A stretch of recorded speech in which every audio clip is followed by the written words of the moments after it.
ബലാത്സംഗ കേസിൽ സിദ്ദിഖിന്റെ അറസ്റ്റ് തടഞ്ഞിരിക്കുന്നു. സുപ്രീംകോടതി അന്വേഷണത്തോട് സഹകരിക്കണം, വിചാരണ കോടതി വ്യവസ്ഥകൾ പാലിക്കണം എന്ന നിർദ്ദേശങ്ങൾ സുപ്രീംകോടതി നൽകിയിട്ടുണ്ട്. ഇതിൽ പരാതി നൽകാൻ കാലതാമസം എന്തുകൊണ്ടുണ്ടായി എന്നുള്ള ഉൾപ്പെടെയുള്ള കാര്യങ്ങളിൽ വിശദീകരണം ആവശ്യപ്പെട്ട് സംസ്ഥാന സർക്കാരിന് സുപ്രീംകോടതി നോട്ടീസ് നൽകുകയും ചെയ്തിട്ടുണ്ട്. എസ് വിജയകുമാർ കൂടി വിശദാംശങ്ങളുമായി. വിജയകുമാർ, ഇതിൽ നമുക്കറിയാം സംസ്ഥാന സർക്കാരിന്റെ ഭാഗത്തുനിന്ന് വലിയ തയ്യാറെടുപ്പുകളായിരുന്നു സുപ്രീംകോടതിയിൽ ഇന്നത്തെ ഈ കേസിനെ നേരിടുന്നതിന് വേണ്ടി നടത്തിയത്. അതിൽ അഡീഷണൽ സോളിസിറ്റർ ജനറൽ ഹാജരാകുന്നു. കൂടാതെ അന്വേഷണ ഉദ്യോഗസ്ഥർ ഡൽഹിയിലേക്ക് ചെന്ന് ചില കൂടിക്കാഴ്ചകൾ നടത്തുന്നു.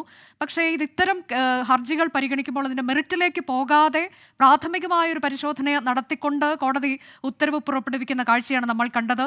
ഇതെന്തുകൊണ്ടാണ് സംസ്ഥാന സർക്കാരിന് ഇത് തിരിച്ചറിയാൻ പറ്റാതെ പോയതാണോ? ഇതിലെന്തെന്ന് സംഭവിച്ചു എന്നതാണ് നിയമപരമായി നമ്മൾ വിലയിരുത്തുമ്പോൾ മനസ്സിലാക്കേണ്ടത്. ഈ വിഷയത്തിൽ നേരത്തെ ഹൈക്കോടതിയിൽ ഈ ഹർജി വന്ന ഘട്ടത്തിൽ ഹൈക്കോടതി തന്നെ എന്തുകൊണ്ടാണ് ഇത്തരം കേസുകളിൽ പരാതികൾ കൊടുക്കാൻ വൈകുന്നത്, അതിന്മേൽ നിയമ നടപടികൾ വൈകുന്നത് എന്ന കാര്യത്തിൽ കോടതി തന്നെ പറഞ്ഞിരുന്നു. സുപ്രീം കോടതിയുടെ ഒരു ജഡ്ജ്മെന്റ് ഇക്കാര്യത്തിലുണ്ട്. ഇത്തരം കേസുകളിൽ പരാതികൾ എപ്പോൾ വന്നാലും ഏത് ഘട്ടത്തിൽ വന്നാലും അത് പരിഗണിക്കുന്നതിനും അത് തീർപ്പാക്കുന്നതിനും അതിന്മേൽ നിയമപരമായ നടപടികൾ നടത്തുന്നതിനും ഒരു ജുഡീഷ്യൽ ഇന്റർവെൻഷന്റെ സാധ്യത ഏത് ഘട്ടത്തിലുമുണ്ട് എന്ന് ഹൈക്കോടതി തന്നെ ചൂണ്ടിക്കാട്ടിയതാണ്. അതിൻ്റെ കൂടി പശ്ചാത്തലത്തിലാണ് ഇവിടെ സുപ്രീം കോടതിയിലേക്ക് ഈ ഹൈക്കോടതിയുടെ ഇത്രയും ഗൗരവമുള്ള ഒരു ജഡ്ജ്മെന്റ് കൂടി ഉള്ള പശ്ചാത്തലത്തിൽ സിദ്ദിഖിനെതിരായ കേസിൽ ഒരു അനുകൂല വിധി ഉണ്ടാകുമെന്ന് പോലീസ് കരുതുകയും ചെയ്തത്.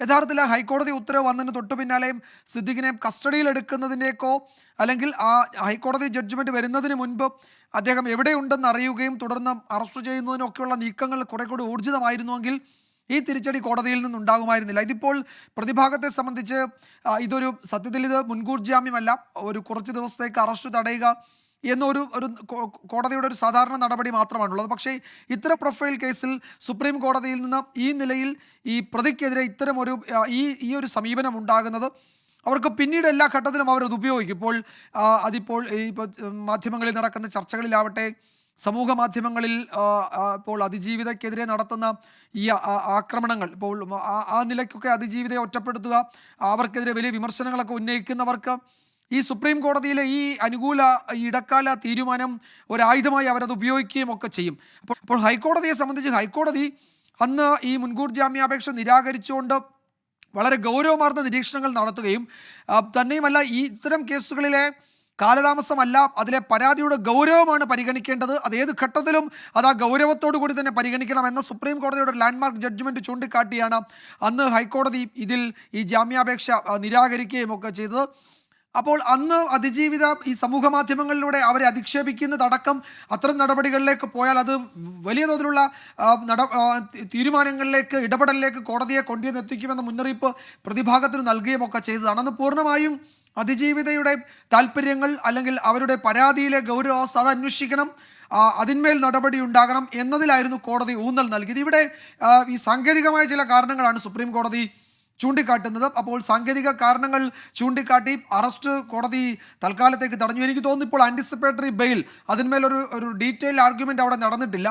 പക്ഷേ ഇതൊരു ആൻറ്റിസിപ്പേറ്ററി ബെയിലായി അടുത്ത സിറ്റിങ്ങോടുകൂടി മാറാനുള്ള സാധ്യതയും കാണുന്നുണ്ട്. അന്വേഷണവുമായി ഇദ്ദേഹം സഹകരിക്കണം. ഇവിടെ പ്രതിഭാഗം ഉയർത്തിയ ഒരു പ്രധാനപ്പെട്ട കാര്യം ഇപ്പോൾ 2019 മുതൽ 22 വരെയുള്ള കാലങ്ങളിൽ ഈ സമൂഹ മാധ്യമങ്ങളിൽ ഈ പരാതിക്കാരി ഏതെങ്കിലും തരത്തിലുള്ള പലർക്കെതിരെ ആരോപണം ഉന്നയിച്ചിട്ടുണ്ട്, പോയിന്റ് ചെയ്യാതെ കുറേ ആളുകൾക്കെതിരെ ആരോപണം ഉന്നയിച്ചിട്ടുണ്ട്.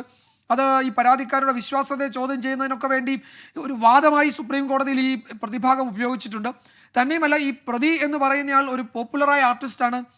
അദ്ദേഹം ഈ അന്വേഷണവുമായി സഹകരിക്കും, എവിടെയും രക്ഷപ്പെടില്ല, ഏത് സമയത്തും അവൈലബിൾ ആകും, അങ്ങനെ മാറി നിൽക്കുന്ന ഒരാളല്ല, എല്ലാവർക്കും അറിയാവുന്ന ആളാണ്. അപ്പോൾ അത്തരം ഒരാളിനെ ഏത് സമയത്ത് അന്വേഷണ സംഘം വിളിച്ചാലും അയാൾ ഹാജരാകും. അത്തരം കാരണങ്ങളാണ് കോടതിയിൽ പറഞ്ഞത്. അപ്പോൾ ഈ ചില പ്രധാനപ്പെട്ട കേസുകളിൽ ഇപ്പോൾ രാഷ്ട്രീയ നേതാക്കളൊക്കെ പ്രതികളാകുന്ന കേസുകളിൽ അവർക്ക് ജാമ്യം നൽകുന്നതിന് കോടതി പറയാറുള്ള ഒരു ന്യായം, ഇത് പബ്ലിക് ഫിഗറിലാണ് ഉള്ളയാളാണ്, പൊതുപ്രവർത്തകനാണ്, അപ്പോൾ ഏത് സമയത്തും അന്വേഷണ സംഘം ആവശ്യപ്പെട്ടാൽ അദ്ദേഹം ഹാജരാകും എന്ന് കോടതിയെ അറിയിച്ചിട്ടുണ്ട്. കോടതി രേഖപ്പെടുത്തി അത്തരം ജാമ്യാപേക്ഷകൾ തീർപ്പാക്കുന്നത് നമ്മൾ കണ്ടിട്ടുണ്ട്. അപ്പോൾ ഇവിടെയും പ്രതിഭാഗം അതൊക്കെയാണ് ചൂണ്ടിക്കാട്ടിയത്, എവിടെയും പോകില്ല, അപ്പോൾ ഏത് സമയത്തും ഈസിലി അവൈലബിൾ ആയ ഒരാൾ എന്ന നിലയിൽ കൂടിയാണ് കോടതി മുൻപാകെ കേസിനെ ഇപ്പോൾ മുകുൾ റോത്തക്കിയെ പോലെയൊക്കെയുള്ള അഭിഭാഷകർ അതിനെ പ്രസന്റ് ചെയ്യുകയും ഒക്കെ ചെയ്യുന്നു. അപ്പോൾ അതൊക്കെ ഈ കേസിൽ നിർണായകമാവുകയും ചെയ്തിട്ടുണ്ട്. അപ്പോൾ അറസ്റ്റ് തടഞ്ഞു എന്നത് സിദ്ദിഖിനെ സംബന്ധിച്ച് ഒരു അനുകൂല ഘടകമാണ്. പക്ഷേ ഈ കേസ് അതിൻ്റെ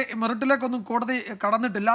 എന്നാൽ ഇത് ഈ തുടക്കത്തിൽ തന്നെ ആ കേസ് അത് ദുർബലമാകുന്നു എന്നൊരു പ്രതീതി വേണമെങ്കിൽ പ്രതിഭാഗത്തിന് കോടതിക്ക് അകത്തും പുറത്തുമൊക്കെ സൃഷ്ടിക്കാൻ ഈ സുപ്രീം കോടതിയുടെ ഈ നോട്ട് ടു അറസ്റ്റ് എന്ന ഒരൊറ്റ വാചകം അവർക്ക് ഉപയോഗിക്കാൻ കഴിയും. അവരത് ഉപയോഗിക്കുകയും ചെയ്യാനാണ് സാധ്യത. അതാണ് 2 ആഴ്ചത്തേക്ക് സിദ്ദിഖിന്റെ അറസ്റ്റ് സുപ്രീം കോടതി തടഞ്ഞിരിക്കുന്നു. അന്വേഷണവുമായി സഹകരിക്കണം എന്ന നിർദ്ദേശം കൂടി സുപ്രീം കോടതി സിദ്ദിഖിന് നൽകിയിട്ടുണ്ട്. ഇപ്പോൾ പടമുകളിലെ സിദ്ദിഖിന്റെ വസതിക്ക് മുന്നിൽ നിന്ന് അശ്വിൻ പാലാഴി തത്സമയമുണ്ട്.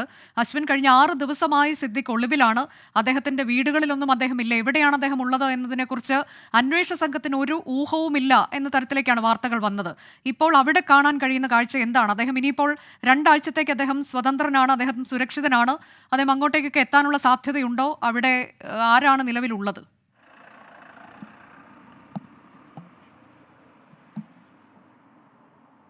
അനുജ, പടമുകളിലെ വീട്ടിലായിരുന്നു സിദ്ദിഖ് സാധാരണയായി ഉണ്ടാകാറുള്ളത്. അതുകൊണ്ട് തന്നെ ഇവിടേക്ക് വരാനുള്ള സാധ്യത തള്ളിക്കളയാനാവില്ല. ഇപ്പോൾ എന്തായാലും പടമുകളിലെ വീട്ടിൽ ആരുമില്ല എന്നുള്ളതാണ് നമുക്ക് മനസ്സിലാക്കാൻ കഴിയുന്നത്. അതിൻ്റെ ഗേറ്റ് അടച്ചിട്ടിരിക്കുകയാണ്, വീടിനകത്തെ കതകും അടച്ചിട്ടിരിക്കുകയാണ്, വാഹനങ്ങളൊന്നും കാണുന്നില്ല. കഴിഞ്ഞ ചൊവ്വാഴ്ചയാണ് ഇദ്ദേഹത്തിൻ്റെ മുൻകൂർ ജാമ്യാപേക്ഷ ഹൈക്കോടതി തള്ളിയതോടെ സിദ്ദിഖ് അന്ന് രാവിലെയോടുകൂടി ഇവിടെ നിന്ന്, ഈ വീട്ടിൽ നിന്ന് എവിടേക്കോ ഒളിവിൽ പോയത് എന്നുള്ളതാണ് അന്ന് പുറത്തു വന്ന വിവരങ്ങൾ.